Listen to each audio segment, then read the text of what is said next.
Radio Tehran, শুরু হচ্ছে বিশ্ব সংবাদ।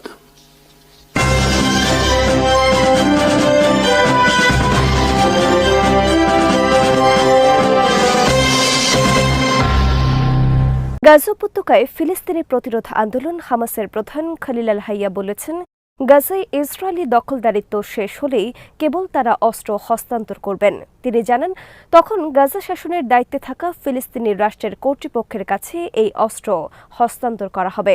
হামাস নেতা বলেন, ফিলিস্তিন রাষ্ট্রের অধিভুক্ত কোনো সরকারের কাছে অস্ত্র হস্তান্তরের বিষয়ে হামাসের শর্ত হল উপত্যকায় ইসরায়েলি দখলদারিত্বের অবসান হতে হবে। আল হাইয়া জোর দিয়ে বলেন, ইসরায়েলি দখলদারিত্ব শেষ হওয়ার আগে এ নিয়ে আপোষ করার সুযোগ নেই।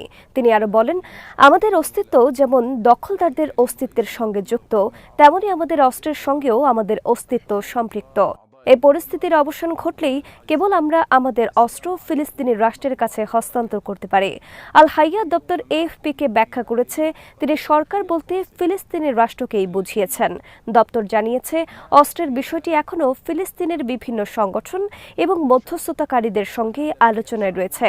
হামাস আন্তর্জাতিক বাহিনীকে সীমান্ত পর্যবেক্ষক এবং যুদ্ধবিরতি চুক্তি তদারকির দায়িত্ব প্রদানে সম্মত বলেও জানান খলিল আল হাইয়ার দপ্তর।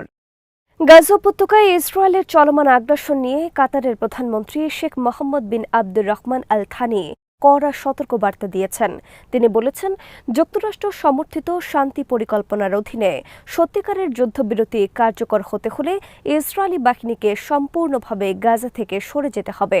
শনিবার দোহা ফোরামে বক্তব্য দিতে গিয়ে তিনি এই মন্তব্য করেন। আল থানি বলেন, প্রায় 2 মাস ধরে চলা যুদ্ধবিরতি এখন সংকটপূর্ণ পর্যায়ে, কারণ প্রেসিডেন্ট ডোনাল্ড ট্রাম্পের 20 দফা শান্তি পরিকল্পনার প্রথম ধাপ শেষের পথে। তার ভাষায়, এই মুহূর্তে যা রয়েছে তা কেবল একটি বিরতি, এটিকে এখনো যুদ্ধবিরতি বলা যায় না। ইসরায়েলি বাহিনীর পূর্ণ প্রত্যাহার ও গাজায় স্থিতিশীলতা ফিরলেই এটি পূর্ণ যুদ্ধবিরতি হবে। তিনি আরও জানান, আন্তর্জাতিক মধ্যস্থতাকারীরা শান্তি পরিকল্পনার দ্বিতীয় ধাপ শুরু করার চেষ্টা চালাচ্ছেন, যা দীর্ঘমেয়াদী রাজনৈতিক কাঠামো তৈরিতে সহায়ক হবে। তবে আল থানি জোর দিয়ে বলেন, এই ধাপটিও অস্থায়ী হতে হবে, কারণ টেকসই শান্তির জন্য একটি স্বতন্ত্র ফিলিস্তিনি রাষ্ট্র প্রতিষ্ঠা অপরিহার্য। কাতারের প্রধানমন্ত্রী বলেন, শুধু গাজার সাম্প্রতিক বিপর্যয় সমাধান করলেই হবে না, এই সংঘাতের মূল কারণ আরও গভীরে। এটি গাজা, পশ্চিম তীর এবং ফিলিস্তিনিদের রাষ্ট্র পাওয়ার অধিকারের সঙ্গে সম্পর্কিত। এই ফোরামে তুরস্কের পররাষ্ট্রমন্ত্রী হাকান ফিদান গাজায় প্রস্তাবিত ইন্টারন্যাশনাল স্ট্যাবিলাইজেশন ফোর্স বা আইএসএফ নিয়ে প্রশ্ন তোলেন। তিনি বলেন, কোন দেশগুলো এতে অংশ নেবে, নেতৃত্ব কাঠামো কি হবে এবং প্রাথমিক উদ্দেশ্য কি, এসব বিষয়ে এখনও অস্পষ্টতা রয়েছে। তুরস্ক গাজা যুদ্ধবিরতির গ্যারান্টার হলেও ইসরায়েলের সঙ্গে উত্তেজনার কারণে আইএসএফে তাদের অংশগ্রহণ মানবে না বলে জানিয়েছে ইসরায়েল। দোহা ফোরামে সৌদি কূটনীতিক মানাল রাদওয়ান এক জোরালো বার্তা দিয়েছেন। তিনি সতর্ক করে বলেন, আমরা যদি ফিলিস্তিনের নিরাপত্তা নিশ্চিত করতে না পারি, তবে ইসরায়েলেরও কোনো নিরাপত্তা থাকবে না। উভয় পক্ষের নিরাপত্তা পরস্পরের ওপর নির্ভরশীল উল্লেখ করে রাদওয়ান সৌদি আরবের দীর্ঘদিনের অবস্থান পুনরায় তুলে ধরে বলেন, ফিলিস্তিনিদের অধিকার ও নিরাপত্তা সুরক্ষিত না হলে আঞ্চলিক স্থিতিশীলতা অসম্ভব। তার এই মন্তব্য আসে এমন এক সময়ে যখন উপসাগরীয় দেশগুলো গাজা যুদ্ধবিরতি উদ্যোগ ও পুনর্গঠন পরিকল্পনা নিয়ে কূটনৈতিক কার্যক্রম জোরদার করছে। রিয়াদ বারবার জানিয়েছে, ইসরায়েলের সঙ্গে সম্পর্ক স্বাভাবিকীকরণ নির্ভর করবে ফিলিস্তিনি রাষ্ট্র প্রতিষ্ঠার দিকে বাস্তব অগ্রগতি এবং বিশ্বাসযোগ্য নিরাপত্তার নিশ্চয়তার ওপর। রাদওয়ানের বক্তব্য সৌদি আরবের বৃহত্তর দৃষ্টিভঙ্গির প্রতিধ্বনি, যেখানে রিয়াদ বলছে, ইসরায়েলের নিরাপত্তা কেবল সামরিক শক্তির ওপর দাঁড় করানো যায় না, এটি নির্ভর করে এমন রাজনৈতিক সমাধানের ওপর যা ফিলিস্তিনের সার্বভৌমত্ব, ভূখণ্ড ও দীর্ঘমেয়াদী নিরাপত্তাকে স্বীকৃতি দেয়। এদিকে গাজায় যুদ্ধবিরতির দ্বিতীয় ধাপের জন্য ইসরায়েলকে তাদের অবস্থান থেকে সরে আসতে, একটি অন্তর্বর্তী শাসন কাঠামো প্রতিষ্ঠা করতে এবং আন্তর্জাতিক স্থিতিশীলতা মিশন মোতায়েনের আহ্বান জানিয়েছে মিশর। দোহা ফোরামে মিশরের পররাষ্ট্রমন্ত্রী বদর আবদেলাত্তি বলেন, আমাদের যত দ্রুত সম্ভব এই বাহিনীকে মোতায়েন করতে হবে, কারণ ইসরায়েল একপাক্ষিকভাবে প্রতিদিন যুদ্ধবিরতি লঙ্ঘন করছে। তিনি যুদ্ধবিরতি যাচাই ও পর্যবেক্ষণ করার জন্য হলুদ রেখা বরাবর এই স্থিতিশীলতা বাহিনী মোতায়েন করার আহ্বান জানান। ইরান এবং মিশরের শীর্ষ কূটনীতিকরা বলেছেন, গাজা ও লেবাননে ইসরায়েলি আগ্রাসন বন্ধ করতে আন্তর্জাতিক সম্প্রদায়কে দ্রুত পদক্ষেপ নিতে হবে।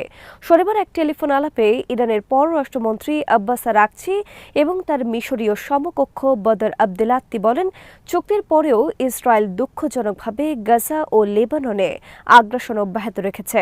গাজায় হামাসকে নির্মূল করা এবং সব বন্দীকে মুক্ত করার ঘোষিত লক্ষ্য অর্জনে ব্যর্থ হবার পর 2 বছর পর ইসরায়েল 10 অক্টোবর যুদ্ধবিরতি চুক্তিতে আসতে বাধ্য হয়। মার্কিন প্রেসিডেন্ট ডোনাল্ড ট্রাম্পের মধ্যস্থতায় প্রতিষ্ঠিত 20 দফা গাজা চুক্তি শুরুর পর থেকেই ভঙ্গুর ছিল। গাজার স্বাস্থ্য কর্মকর্তাদের তথ্য অনুযায়ী যুদ্ধবিরতি শুরুর পর থেকে ইসরায়েলি হামলায় এখন পর্যন্ত 366 জনেরও বেশি ফিলিস্তিনি নিহত হয়েছেন। এদিকে 2024 সালের নভেম্বরে লেবাননের প্রতিরোধ আন্দোলন হিজবুল্লাহর সঙ্গে ইসরায়েলের যুদ্ধবিরতি কার্যকর হয়। 2023 সালের অক্টোবরে গাজায় তেল আবিব সরকারের গণহত্যামূলক হামলা থেকে ওই সংঘাতের সূচনা হয়েছিল। লেবাননে 4,000-এরও বেশি মানুষ হত্যার পর যুদ্ধক্ষেত্রে বড় ধরনের ক্ষতির মুখে লক্ষ্য অর্জনে ব্যর্থ হওয়ায় ইসরায়েল হিজবুল্লাহর সঙ্গে যুদ্ধবিরতি মানতে বাধ্য হয়। খবরে বলা হয়, ইরান ও মিশরের পররাষ্ট্রমন্ত্রী গাজা ও লেবানন ইস্যু ছাড়াও পারস্পরিক সম্পর্ক নিয়ে আলোচনা করেন এবং দ্বিপক্ষীয় সহযোগিতা বাড়ানোর বিষয়ে আরও বৈঠক করার ব্যাপারে সম্মত হন। আরাকচি মিশরের পররাষ্ট্রমন্ত্রীকে ইরানের শান্তিপূর্ণ পরমাণু কর্মসূচি সম্পর্কে তেহরানের অবস্থানও অবহিত করেন। মার্কিন দূত টম ব্যারাক জানিয়েছেন, অতীতে যুক্তরাষ্ট্র 2 বার ইরানের সরকার পরিবর্তনের চেষ্টা চালালেও কোনো অর্থবহ ফল পায়নি। দ্য ন্যাশনালকে দেওয়া সাক্ষাৎকারে ব্যারাক বলেন, এসব কৌশল কাজে আসেনি এবং এগুলো পুনরায় প্রয়োগ করা উচিত নয়। তিনি জানান, ওয়াশিংটন বর্তমানে ইরানের সরকার পরিবর্তনের নীতি অনুসরণ করছে না এবং ইরানকে ঘিরে যেসব অমীমাংসিত বিষয় আছে তা আঞ্চলিক পর্যায়ে সমাধান করা জরুরি। ব্যারাকের মতে, আঞ্চলিক সংলাপ এবং বহিরাগত শক্তির হস্তক্ষেপ কমানোই পশ্চিম এশিয়ায় স্থিতিশীলতার দীর্ঘমেয়াদী পথ তৈরি করতে পারে। ব্যারাক আরও বলেন, প্রেসিডেন্ট ডোনাল্ড ট্রাম্প ইরানের সঙ্গে একটি চুক্তি চান, তবে তেহরানকে অবশ্যই সত্যিকার আলোচনার অভিপ্রায় প্রদর্শন করতে হবে। ইরান ইস্যুর পাশাপাশি ব্যারাক জানান, যুক্তরাষ্ট্র মধ্যপ্রাচ্যের বিস্তৃত ভূ রাজনীতিকে পুনর্গঠনের চেষ্টা করছে। এরই মধ্যে সিরিয়া ও ইসরায়েলের মধ্যে সম্ভাব্য কূটনৈতিক অগ্রগতিকেও তিনি গুরুত্বপূর্ণ হিসেবে উল্লেখ করেন। আঞ্চলিক উত্তেজনার মধ্যেই ব্যারাকের এসব মন্তব্য সামনে আসে। এর আগে অক্টোবর মাসে ইরানের পররাষ্ট্রমন্ত্রী আব্বাস আরাকচি অভিযোগ করেছিলেন, যুক্তরাষ্ট্রের বাধার কারণেই ইরান, ইউরোপের 3 দেশ ও যুক্তরাষ্ট্রের আলোচনার অগ্রগতি থেমে গেছে। কোনো ফলাফল ছাড়াই শেষ হয়েছে যুক্তরাষ্ট্রের ফ্লোরিডায় ইউক্রেন ও মার্কিন কর্মকর্তাদের মধ্যে চলতে থাকা 3 দিনব্যাপী শান্তি আলোচনা। এদিকে আলোচনার শেষ দিন শনিবার ইউক্রেনের বিভিন্ন শহর ও গুরুত্বপূর্ণ অবকাঠামো লক্ষ্য করে আকাশপথে বেশ বড় ধরনের হামলা চালিয়েছে রাশিয়া। ফ্লোরিডায় শনিবারের আলোচনার দিনে ইউক্রেনের প্রেসিডেন্ট ভলোদিমির জেলেনস্কি জানিয়েছেন, তার সঙ্গে টেলিফোনে মার্কিন দূত স্টিভ উইটকফ ও জারেড কুশনারের গঠনমূলক কথা হয়েছে। তবে দুই পক্ষই একটি বিষয়ে একমত, সত্যিকারের শান্তি প্রতিষ্ঠায় অর্থপূর্ণ অগ্রগতির জন্য মস্কোর ইচ্ছার উপর পুরো বিষয়টি নির্ভর করছে। আলোচনায় কূটনৈতিক তৎপরতার পাশাপাশি যুদ্ধক্ষেত্রের বাস্তবতা তুলে ধরা হয়, যেখানে দেখা যাচ্ছে ইউক্রেনের পূর্বাঞ্চল জুড়ে অগ্রসর হচ্ছে রুশ বাহিনী। শুক্রবার ভোররাত থেকে ইউক্রেনে নতুন করে ব্যাপক আক্রমণ শুরু করে রাশিয়া। এই হামলায় ইউক্রেনের জ্বালানি অবকাঠামো ও গুরুত্বপূর্ণ সামরিক বেসামরিক অবকাঠামো লক্ষ্য করে রাশিয়া 653টি ড্রোন ও 51টি ক্ষেপণাস্ত্র নিক্ষেপ করে। হামলায় মোট 29টি এলাকায় আঘাত হানা হয় বলে নিশ্চিত করেন ইউক্রেনের স্বরাষ্ট্রমন্ত্রী ইগোর ক্লাইমেনকো। হামলায় জাপোরিঝিয়া পারমাণবিক ক্ষেত্রের বিদ্যুৎ সরবরাহ বিচ্ছিন্ন হয়ে যায় এবং সেখানকার রিঅ্যাক্টরের নিরাপত্তা নিয়ে শঙ্কা তৈরি হয়।